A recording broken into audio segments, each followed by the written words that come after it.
کمال ناصر اصولي خرڅ شوو وکیلانو ته پر مخ ډیره کلکه څپېړې ورکړه. اصولي په برېښنایي تذکرو کې د افغان کلمې په اړه څه وویلې، څنګه د افغانانو له تود غبرګون سره مخ شو، دلته یې له موږ سره په دې ویډیو کې وګورئ.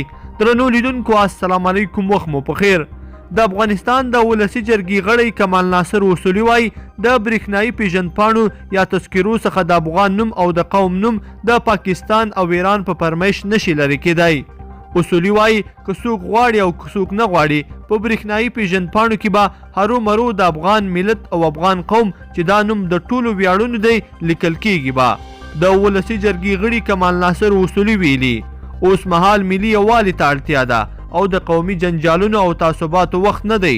دا په داسې حال کې ده چې په یو شمېر ولایتونو کې ځینو خلکو د برېښنایي پیژندپاڼو اخیستلو پر خلاف لاریونونه کړي او وایي چې برېښنایي پیژندپاڼې نه اخلي.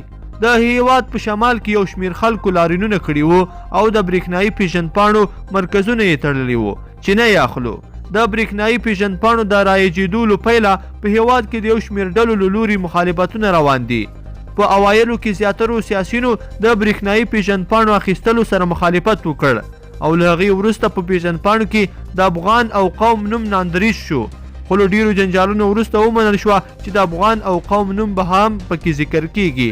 د برېښنایي تذکرو لړۍ د ولسمشر غني له لوري په تېره دوره کې پیل شوه او اوس مهال زرګونه هیوادوال برېښنایي تذکرې لري، خو یو ځل بیا د یادو پیژندپاڼو د نه اخیستلو پر خلاف په یو شمېر ولایتونو کې خلک راپاڅېدلي او د برېښنایي پیژندپاڼو اخیستلو سره مخالفت کړی دی.